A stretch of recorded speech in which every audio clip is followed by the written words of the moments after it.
Oh, wow, busy day today on the road outside going into halfway. So yeah, I've spent a couple days here already. I had a chance to visit with some friends. Had an amazing dinner last night. If you are ever in halfway, you have to eat at my place. Anyways, I'll put the name just below. You'll see it right now. But amazing restaurant. The food's incredible. I had the salmon. I was sticking with my diet, but I mean, they had a special last night that everyone else at the table had that was absolutely insanely amazing. So yeah, eat there. That's the place to go. And they're closed Sunday and Monday, but they are open Tuesday through Saturday. I'm going to actually be playing there, and I'll have my video camera. I don't know if you'll hear the audio because of copyright, but I'll be playing there Friday night from 6 to 8. So yeah, it'll be fun. But today I am going to be taking a look around the local sites and take the drive through Hell's Canyon. Yeah, there's a lot of history behind that, and I'll explain that as we go. So here we go on the Hell's Canyon Scenic Drive.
Kind of interesting this time of year.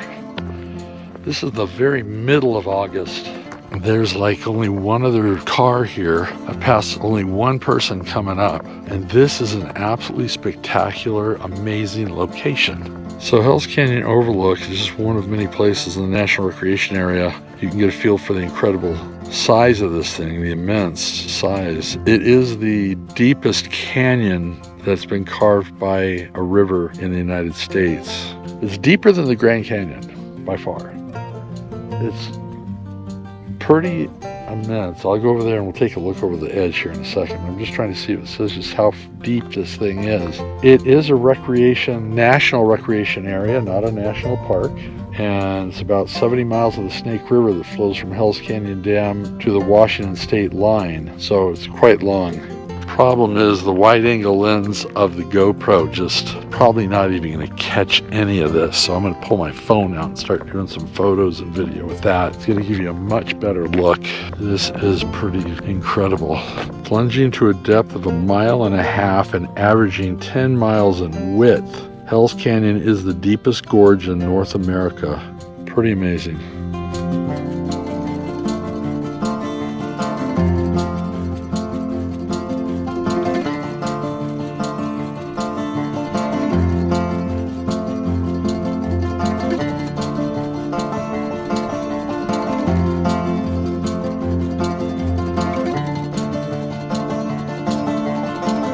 Told there could be huckleberries up here, so I'll keep my eyes open for anything that might look like a huckleberry.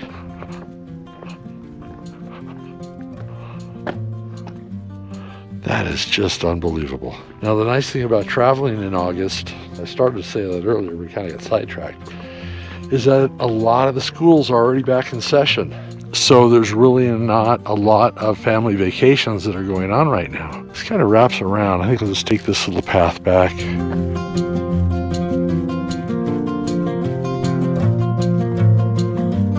So I'm not quite ready to end this adventure yet, but I just noticed that if I drive back down the road I came, and there's a fork in the road where you saw me in front of the Hell's Canyon sign. That's right here. I can actually backtrack up to the bottom of where Hell's Canyon started there. That's at the Snake River. So I'm gonna kind of go back and check that out. It's a little town. Maybe there's something to see, visitor center there or something. I don't know, I haven't had any good reception whatsoever up here, so I can't even search, where's the visitor center?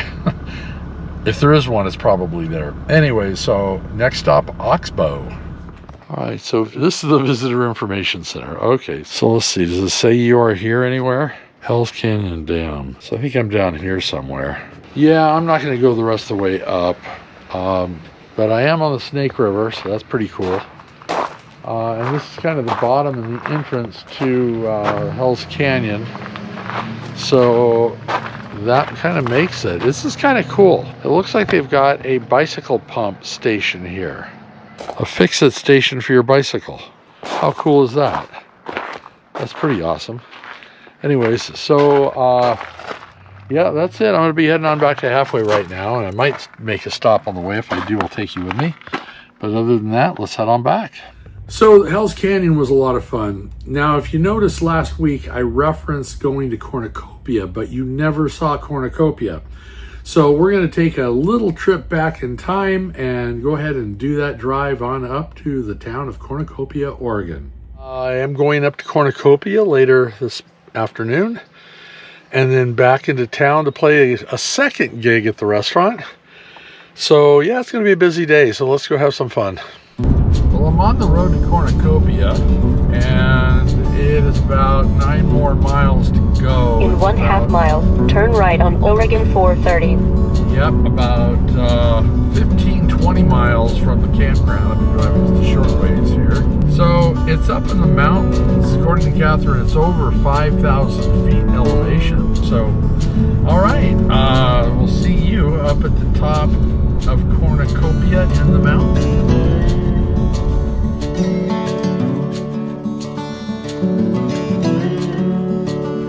Now, the lodge up at Cornucopia is a year-round resort, but during the winter, because of heavy snowfall, the only way up, and especially on this road, is by way of a snowcat. So they do shuttle people up to the lodge and then shuttle you back down when you're done with your stay. But this is really a little narrow, hard-packed road the whole way to the lodge.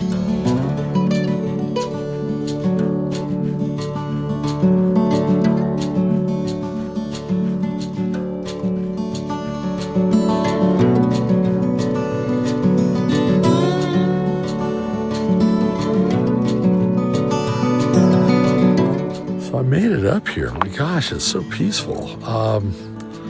Yeah, this is the Cornucopia Lodge. And yeah, this is, I don't know if there's much more up here than this. They're getting ready for luncheon, and then they have a hike that's going to take place after that. I didn't think about that. I did not think this through. I did not wear good hiking shoes. I got my sandals on. But as long as it doesn't go too far and it stays on the hard pack, I should be okay. I think they're just going to kind of talk about some of the area in this nature talk that they're going to be doing. In fact, I'm not even sure if it's a nature talk. It could be a history talk. The guy wrote a book about the area, so that's pretty cool. Anyways, waiting for more people to show up. Just kind of getting a very cool look around this place.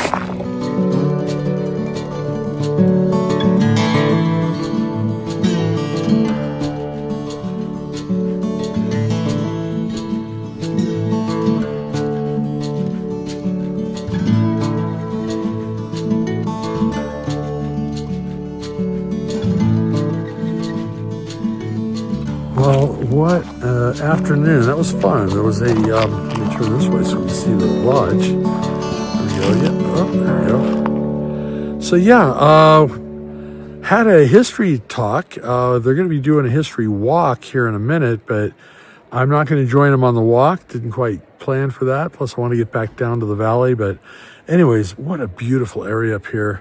And a couple of images of the people who talked about the area, history of Cornucopia, both geological history as well as more modern history. So quite a storied past for this place. So anyways, yeah, see you down at the bottom of the hill. Tonight is a special outing. Kind of bringing my stuff in. I'm actually going to be playing, doing a solo gig out here in Halfway. I'm at the restaurant that I had dinner at the other night.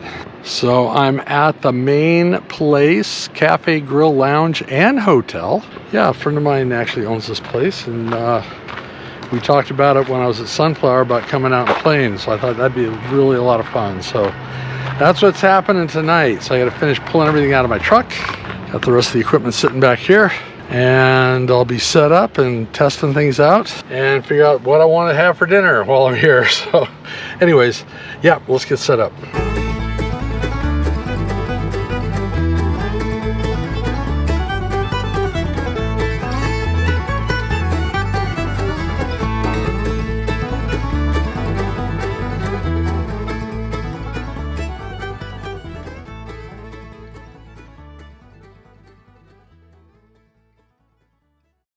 So unfortunately, because of copyright laws, I cannot play any of the music that I played that night, but you can see a little bit of the footage of the gig itself. It was a lot of fun. People there had a good time. Loved playing there for 2 different nights, and the whole stay in Halfway, Oregon was just a lot of fun. So I have been asked by a number of my musical friends what is my setup for my solo gig project. So here is my basic setup.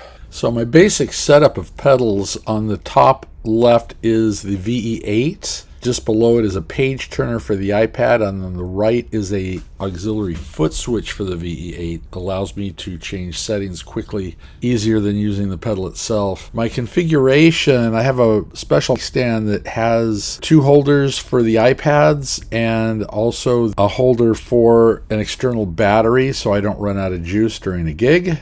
I have changed up this configuration to what I actually use now, but the top iPad is my music and the bottom iPad is a program that will actually run my backtracks. This is basically my gig setup, and the back of the alto speaker, this is the PA I was talking about. I am going to be getting a companion speaker for it when I get back to Arizona. So I'm going to go ahead and end this video here, so make sure you hit that subscription button. Hit the notification bell, let you know whenever I post, and it's Sunday at 2, Sunday at 2. And thumbs up for good measure, and I will see you on the road halfway to somewhere.